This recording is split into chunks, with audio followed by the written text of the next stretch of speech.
This is the Pooja and Gurdeep podcast. From 98.1 CHFI Studios in Toronto, Canada. Hey Toronto, this is Ed Sheeran. This is Kelly Clarkson. Hi, this is Bryan Adams. This is Adele. This is Madonna. It's Michael Bublé, and you're listening to the Pooja and Gurdeep Show.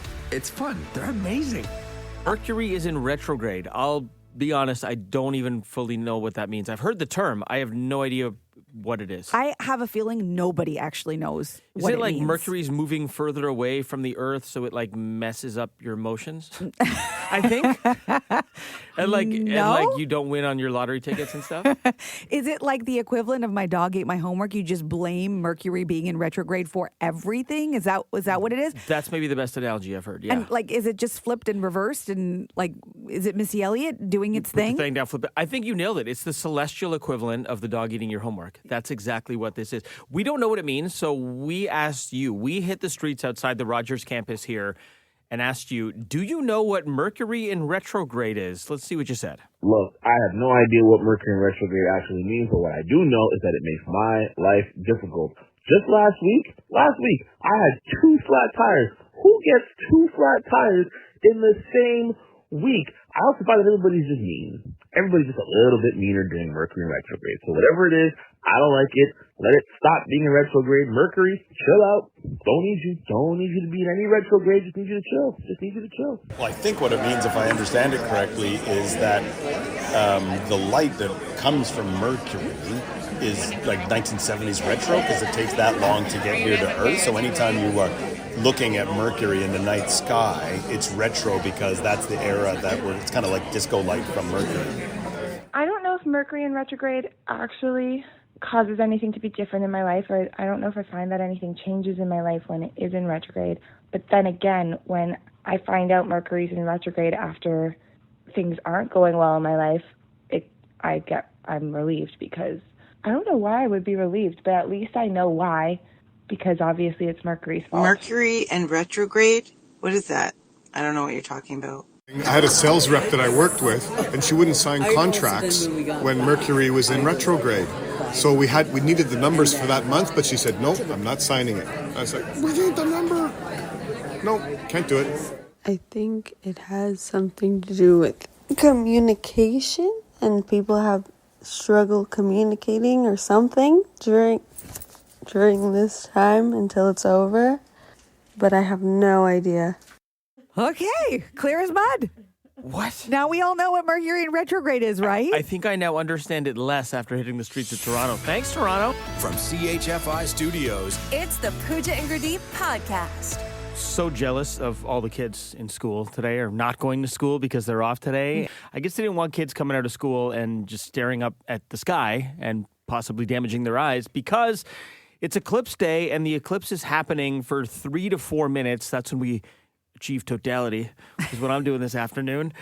Yeah, it's 3 to 4 minutes where it's going to be dark in the middle of the day, which is super weird. What do we do with that time? Yeah, I mean, it's going to be interesting for all the people who are going to Niagara Falls to take it in. Like, you're all going to be in silence together. Is it even possible to be in silence for that long? I think so. I think when you're experiencing something celestially beautiful like that, and you're around Niagara Falls, I think it's going to be magical. I'm going to be on my balcony in my condo and watching it from there, hoping the clouds don't mess that up.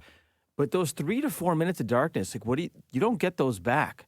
And it has me wondering, what do you do with 3 to 4 minutes of eclipse darkness? Wrong answers only. Wrong answers only. Like, what are you doing with 3 to 4 minutes of... Okay, stay with me on this one. Okay. You buy a bag of Doritos, okay? Okay. You've got 3 or 4 minutes. You pop open that bag. You take a nice big bite of, you actually go nuts because it's Doritos. You know, you got to have a handful of them, right? Crunch, crunch, crunch.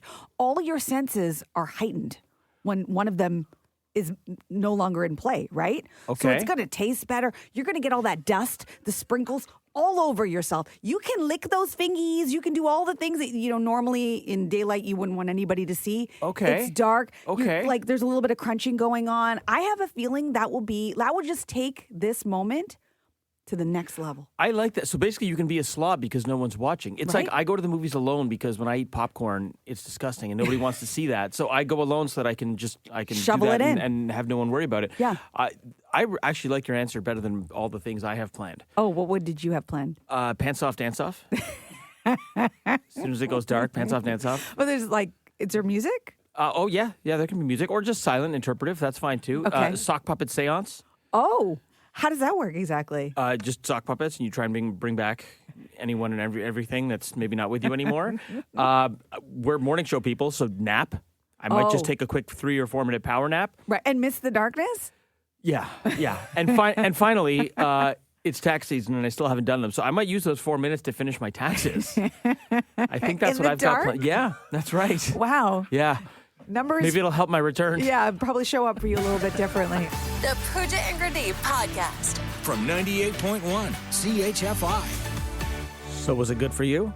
Oh, you mean the eclipse? Yeah. It's one of those things where it depends on who you ask. And where you were. And where you were. This was my takeaway is the eclipse was super localized. What was a crummy experience for one could have been a magical experience for another. Yeah, I got to say, for me, I live in Midtown, so I'm in the Yonge and Eglinton area. It was disappointing. It was so cloudy, I couldn't see anything. I put on my glasses, I looked up, and I just saw black. I was so excited to see something that wasn't just black through the glasses because I've been trying them on for the last few days. Yes. I'm like, see nothing. I'm like, these are just going to light up when it's eclipse time.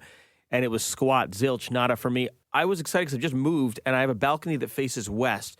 Perfect vantage point, unobstructed view, high floor. It was all set to go, and the clouds moved. It got dark, sure. Mm-hmm. Which was cool. Exciting. It happens every night around 7 o'clock. So, but to see the street lights come on, in the middle of the day, kind of cool. It was cool how it brought the community together because looking down at the neighborhood, there's a few parks that I overlook, and tons of people out in the parks doing it together. That was kind of nice. I'm like, all right, everyone's coming together for this sort of rare moment. But in terms of the delivery, it was just too cloudy to see anything. Yeah, for us. But then meantime, you hear people talking about their experience. They were in Niagara, or they were in Fort Erie, or, wherever they were. Tillsonburg, Hamilton, Burlington. It was fantastic. And, and so it really was localized. But is this going to be one of those things where today, as everybody heads back to work, maybe they were off with the kids, that they're showing their photos of the eclipse, but it's like the equivalent of when you go on vacation, you're like, you want to see my vacation photos? And nobody wants to see them. Because guess what? They also have already seen 1,000 of them already. I can't open social media without seeing it. The frustrating part for me was that immediately after the eclipse, after we achieved totality, the clouds cleared and it was like a beautiful sunny day. I was like, where was this? 2 hours ago. Give me this, please. We can't have nice things in Toronto. But the cool thing is in this room, we live in 4 different neighborhoods. So we went over Midtown, downtown. This was Midtown, downtown. Boss man, you were in Mimico and had a different experience. We were in Mimico. We sat out on the back deck. We had the fire pit going. My wife stayed home from work or worked from home. And we had a glass of wine out back. Oh, nice. And we had little blankets on it. We were waiting. And I'm like, when's it going to come? And she says, at 3:18. So I go in briefly, and then I come back out onto the back deck, and she says, there's a little sliver of sun. And I look up, and I went, oh, no, I looked at the sun. And then I'm freaking out. You went full Trump. I went full Trump, and for a split second, and then the rest of the evening, I'm reading fine print on cereal boxes just to see if I have my vision still. You had the glasses. I know, but I forgot them. She said, look up, and I went, what? Oh, no, I looked up. Oh, man. And Steph, you're around sort of Yorktown Mall, 401 Keel area? And so we were outside, me and my son, and it was getting dark, and it looked cool. And I'm like, and he's like, yeah, this is weird. It feels like night. So I'm like, okay, enjoy this, because we can't see the eclipse. And then at about 3:25, I'm like, okay, this is over. I'm like, we need to go get groceries. So I left, and I started driving, and on the corner, everybody was stopped, and they had their glasses on, looking up. I'm like, what are they looking at? And then I looked up, and I was like, oh my God, there's now a sliver as the moon was now passing over. Oh. And so that's when I got a video and a picture of it. Were you driving with your eclipse glasses on? Yes, I was. I saw nothing. We don't recommend it. The Pooja and Gurdeep Podcast.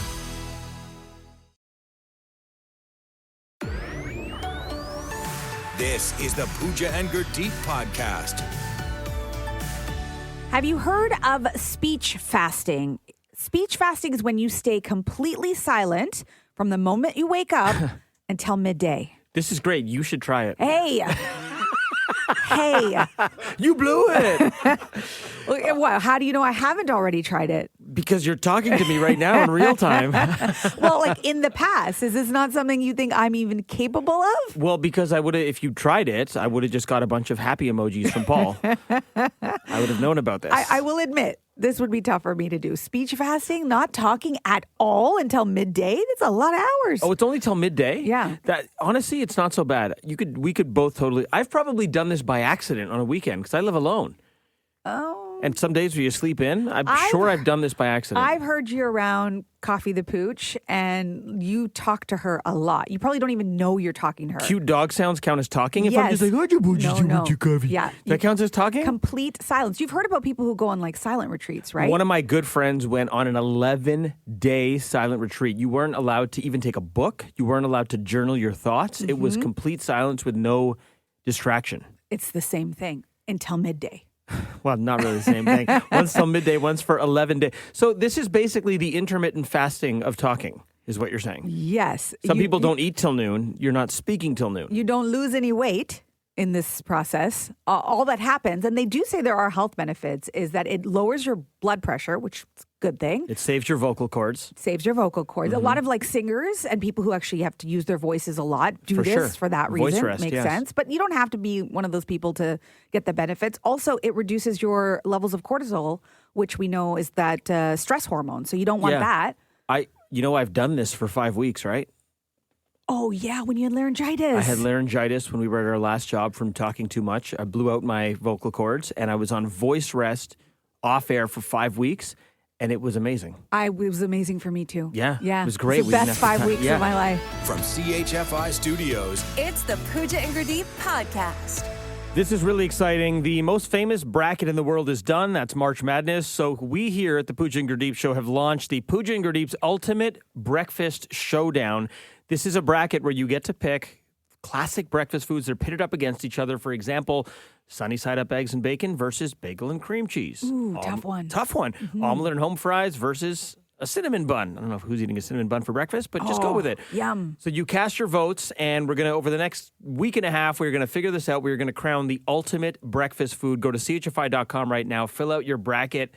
This is going to be great. Okay, so when we came up with these breakfast items, these ones were pretty obvious, right? Like so many great breakfast food items We had to to choose chop from. down the list to get to final 16. There were some good ones that didn't make the cut. Yes. Now, the ones that didn't make the cut were also the outliers, the ones that shouldn't be on that list. Because there are people, you ask people like, oh, what do you eat for breakfast? And sometimes you raise an eyebrow. You're like, that's what you eat for breakfast? You get some strange stuff. Let me tell you, one of the breakfasts I grew up with, courtesy of my dad, which people are like, hey? Grapefruit with black pepper and salt. That's so delicious. It's so good, but some people are kind of like, what are you talking about? No. Why are you it's so good. Don't also, knock it till you try it. You know this one as well that I also learned from my dad, a jam and cheese sandwich. Okay, this one I knocked, and then I tried it, and it was very good. Rock that for breakfast. Very underrated. Give it a try. Eva Fragiscato's in the house. Eva, what's your underrated breakfast item? What's your... you cannot believe I eat this for breakfast. You're not going to believe it, but I actually ate it yesterday, and we work early hours, so I don't think this is weird for a 10 a.m. breakfast. But it was Brussels sprouts, and I just sautéed them. They were like leftover from the night before. breakfast? Yes, they were from the night before, roasted, and then I sautéed them in the pan in the morning and had them with like a piece of toast. For breakfast? So Okay. random. Okay, But do you feel the judgment delicious. from this side I of the room? felt like so strong after and full. I love that Eva's like, and so I don't think it's weird. Well, we'll be the judge of No, that. I think you two should go home and try it. We were all like, this room is a safe space when I shared grapefruit. Eva says Brussels sprouts. We're all like, Eva, turn off her mic. How dare you? Send her home. On the text line at 981-981, someone writing French toast with ketchup. Interesting. I have done that, but my French toast was savory, not sweet. Like I didn't add cinnamon or any of the other things to it. Okay. We're also getting ground beef and peas for breakfast. Whoa. That's from Debbie and Sutton. But this is for weight training, according to Debbie. Yes. But still. Steph, why do I feel like you have something? Just whatever, leftovers. But I love grits. I know we had this conversation. You guys don't like grits, but grits you cook them in chicken broth and then you put a poached egg on it. Oh, so I've never good. tried them, Well, but kiss my grits. So good. I've been down to the So Waffle good. House and I tried them just because, like, when in Georgia, go to the Waffle House. The grits were not good, man. I'll make you some grits. These were like Southern comfort grits. They're not my grits. Okay, all right. On the text line, one more here. Mustard on eggs. Nope. Ooh. I haven't tried it, but I like mustard and I like eggs. No. I'd give it a shot. Oh, look, now Eva's... Now the judgment's real. Yeah, now Eva's It's in on no it. longer a safe space. Thanks for listening to the Pooja and Gurdeep podcast. Listen to Pooja and Gurdeep live weekday mornings from 5 to 9. Only on 98.1 CHFI. Toronto's perfect music mix.